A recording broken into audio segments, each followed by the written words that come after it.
There are songs that you don't just play, they arrive. They stand in the doorway and refuse to leave. They press their palms against your rib cage and wait. Tonight, we go into that doorway. These are the darkest songs of the 1970s you probably forgot. You blew my mind. Stay with me, because the number one on this list is the one that changed everything. And before we get there, you'll hear a track midway through that most people completely overlook. Yet it might be the darkest of them all. Don't miss it.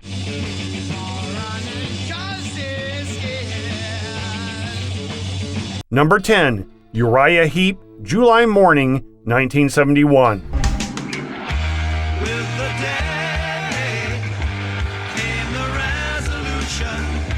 Uriah Heep often stood in the shadows of louder contemporaries, but July Morning from their 1971 album Look at Yourself remains one of their darkest epics. 10 minutes of despair, a voice searching for light but finding only emptiness. It's not a song of summer, it's the morning that never brings peace. David Byron's vocals ache with longing, but also resignation. In my heart, in my mind, in my soul. We've all waited for a dawn, believing it would change everything. And when it came, we realized the only thing that changed was us.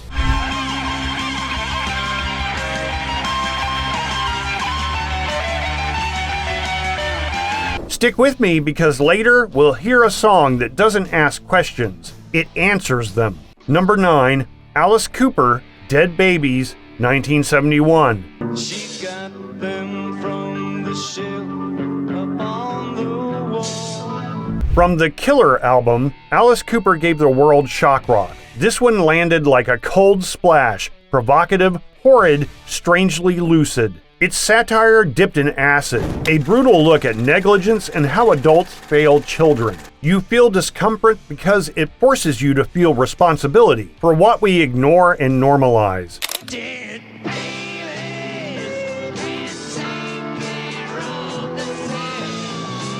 Darkness isn't always monstrous. Sometimes it's the silence after a child's cry. The song asks us to listen where we've been deaf.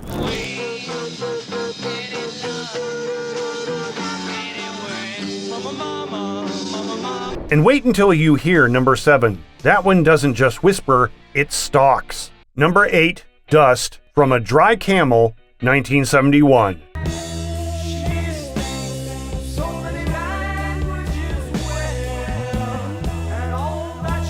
Dust were a short-lived New York band, never reaching the spotlight of Sabbath or Purple. But on their 1971 album Dust, they delivered From a Dry Camel, a sprawling, doom-soaked dirge that feels like a desert hallucination.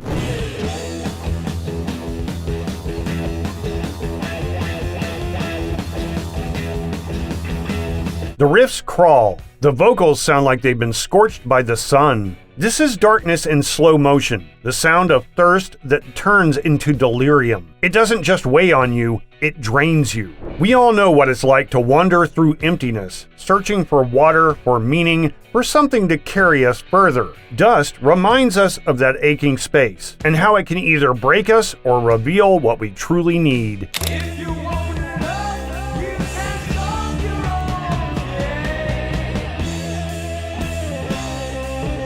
Number 7, Comus, Drip Drip, 1971.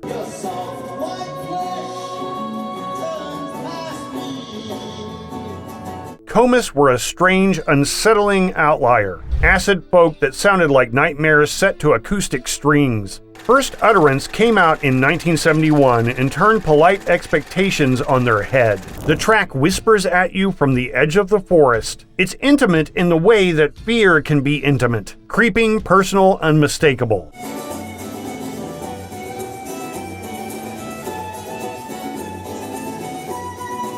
You feel watched. You feel small. We all carry private terrors. Comus gives them a space and asks them to admit their existence. That admission, as terrifying as it is, can be the first step out.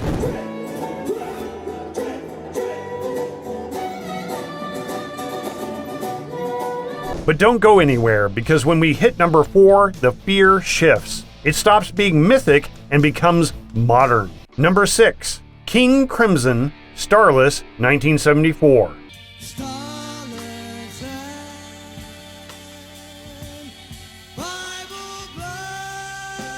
From the album Red, Starless is a slow burn. King Crimson built a canyon of sound, fragile vocals and mournful sax, an explosion of guitars that feels like a storm breaking. It's about endings that arrive quietly and the sudden wait when silence fills a room. The song is elegiac and relentless, the calm before the fallout after.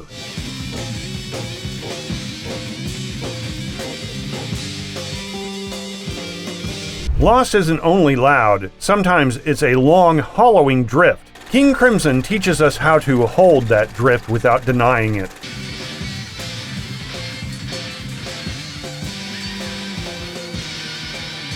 Number 5, Atomic Rooster, Death Walks Behind You, 1970.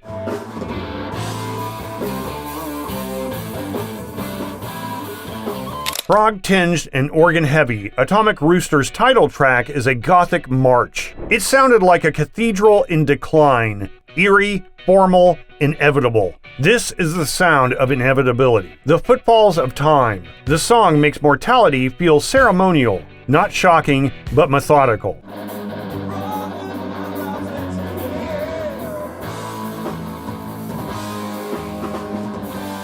We live under a clock we never set. Atomic Rooster doesn't try to soften that. It asks us to face the march and in that facing, find purpose.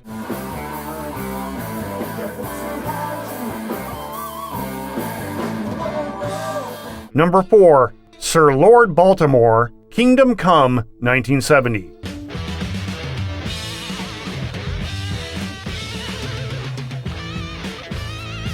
Sir Lord Baltimore were among the earliest heavy metal bands, but critics barely noticed. Their debut, Kingdom Come, in 1970 sounded like a brick hurled through the window of a polite decade. Raw, dirty, unsettling. Kingdom Come doesn't ask permission. Its destruction turned into ceremony. The guitars slash like rusted blades. The vocals scream like a ghost dragged from a basement. Chaos turned into ritual.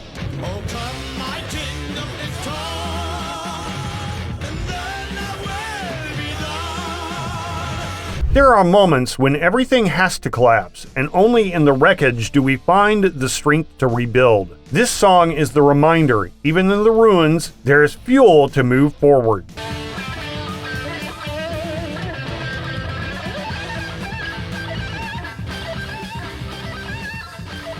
And if you felt that cage, wait until number 3. That one's about the loneliness that money can't silence. Number 3, Roxy Music, In Every Dream Home, a Heartache, 1973. In every dream home, a heartache, and every step I take takes me further from heaven. Elegant, ironic, and quietly savage, Roxy Music turned decadence toward despair. This track is a ballad about artificial love and the emptiness it masks. It's about loneliness dressed in silk. The narrator owns an object of affection because they cannot find a real person to stay.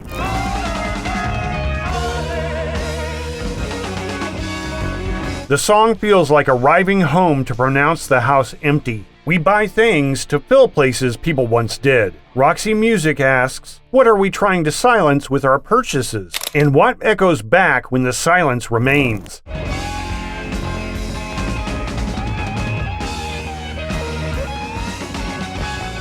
And if you think that's dark, wait for what's coming next. A storm on the highway, and then the song that created darkness itself. Number 2, The Doors, Riders on the Storm, 1971.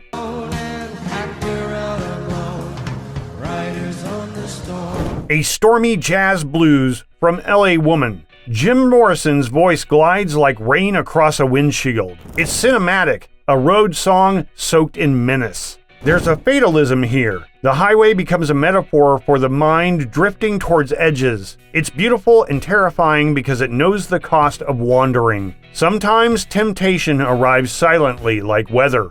Girl, you gotta love your man. The Doors remind us that the choices we make on empty roads can echo forever. And coming in at our number 1 spot is, okay, let's be real, you didn't really forget this one, who actually could? Number 1, Black Sabbath, 1970.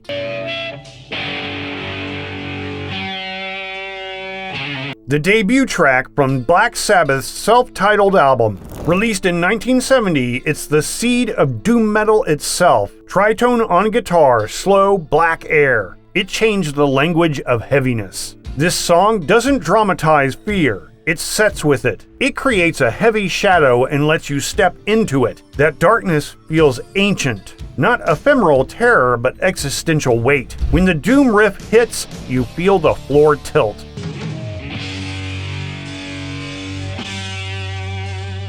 At some point, every person meets the thing they can't understand, can't bargain with. Black Sabbath made a soundtrack for that meeting. It taught generations to name the fear, to feel it fully, and then, perhaps, to survive it.